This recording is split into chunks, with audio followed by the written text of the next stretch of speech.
Тасбақа мен кенеге түлкі бір күн жолықты, қол алысып серттесіп, айнымас дос болыпты. Бір, екі, үш, достық деген ұлы күш, достығымыз мәңгіге, бірге айтамыз әнді де.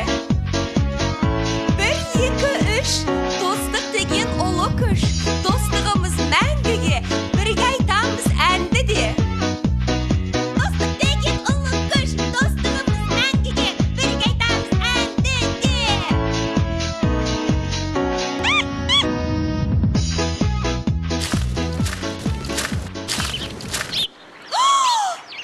Бұл не қапшы? Бұл не екен өзі? Мұны мен таптым. Бұл менікі. Деді түлкі қапшықты ала сала. Енді үшеуі қапшықта не бар екенін көруге асып. Бір уыс қанаттар екен ғой. Тасбақа, бәрімізден жас үлкен сенсің. Ақылың да көп. Мынаны не істейміз? Ақылының расында да көп екендігін дәлелдегісі келген Тасбақа сауытына кіріп ұзақ ойланды. Бірақ онысынан түк те шықпады. Алайда кенеге керемет бір ой келді. Ал мен таптым. Тарыны жерге егіп, күзде орамыз. Астықты базарға сатып, ақшасын теңдей болып бөліп аламыз. Рас, жерге кейік, кене дұрыс айтады. Табылған ақыл. Мына жарды мен арқаммен тіреп жатпасам, құлап кетеді. Сендер еге беріңдер. Қу түлкі осылай деп жардың көлеңкесіне жайғасып алып ұйқыға кірісті. Ал енді Тасбақа мен кене жұмыла жұмысқа кірісті.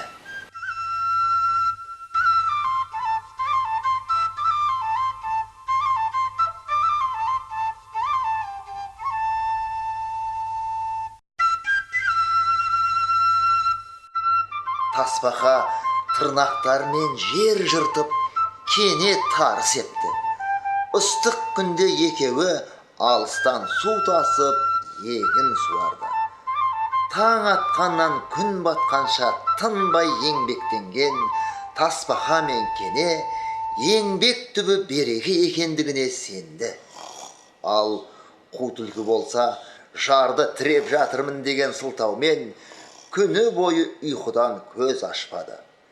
Түлкінің бұл қулығы көктегі күннің де ызасын келтірді. Сондықтан да ол біресе көлеңкені қашырып, біресе араны жіберіп, түлкінің әбден мазасын қашырды.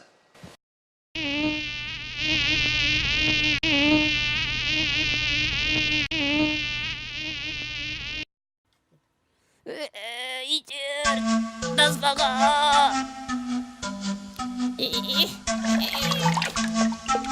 Кішкене қалды. Кене тарт, кішкене қалды.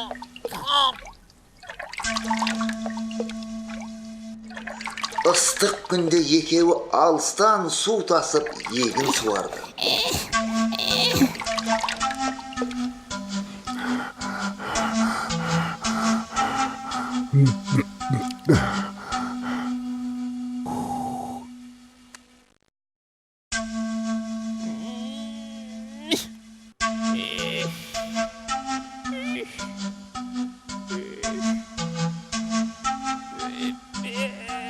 Тасбақа, суды жібер.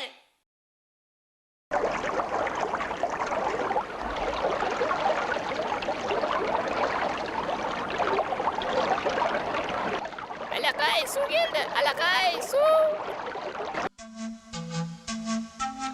Тасбақа мен кене тарыны баптап күтіп, күн ұзақ торғайлардан қорып өсіріп шықты. Жайқалған тарыны көріп, екеуінің де көңілі толды.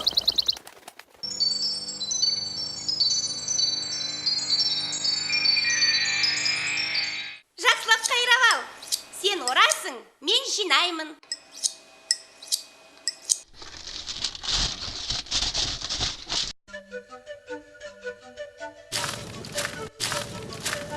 Жиналған астықты үшеуі ортаға алып бөлісуге келгенде түлкі тағы да қулыққа көшті. Ой, Жарайсыңдар, достарым. Сіз боп, біз боп, егінімізді жиып те алдық. Сіз боп, біз боп? Келіңдер, жарысайық. Жарысты кім озса, бар астықты сол алсын.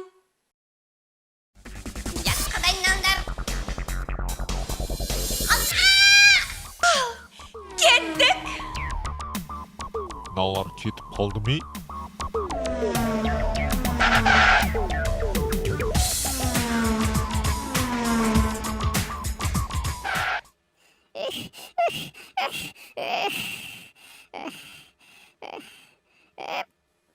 Ой, өлдірдің. Ой, бұл кім? Бұл сен бісің? Сен қалайша бірінші келдің? Сен ал кеттік дегенде-ақ құйғытып отырып бір айналып шыққам. Мен сенен бұрын келіп қойғамын.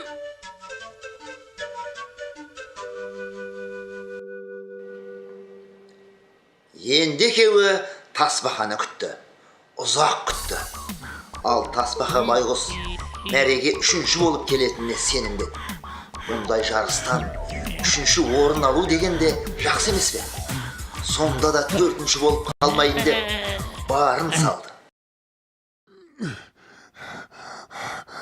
Басын тауға да, тасқа да соғып, бет аузы әбден жараланған тасбақа мәреге әрең дегенде жетті әйтеуір.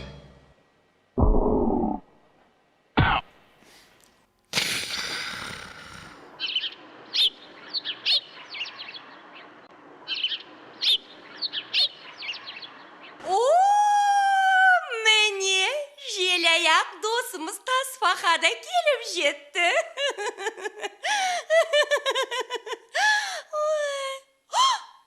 Ойбай-ау, тасбақа, түріңе не болған?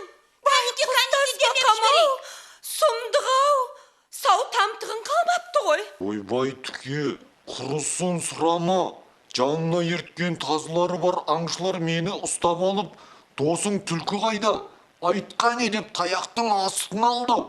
Сонда да досымсың ғой, айтпадым. Судан әрең қашып құтылдым. Олар соңымнан қуып келіп қалулары да мүмкін. Мұны естіген түлкі қорыққанын білдірмеуге тырысып: Сендер мені айыпқа бұйырмаңдар. Тазы тонымды жыртпай тұрғанымда сатайын. Тасбақа жан, кене, дос едіңдер ғой. Аншыға мені көрдім деп айтпаңдаршы. Ал мына асты сендерге қалсын. Мен сатайын. Осылай деген түлкі қыр асып жоқ боп кетті. Ал жиналған астық арамдықтың мазағынан адалдықтың азабы артық деп тер төгіп еңбек еткен тасбақа мен кенеге қалыпты. Достық түбі адалдық екендігін шын түсінген екеуі бір-бірінен бөлінбей ұзақ өмір сүріп мақсат мұраттарына жеткен екен дейді.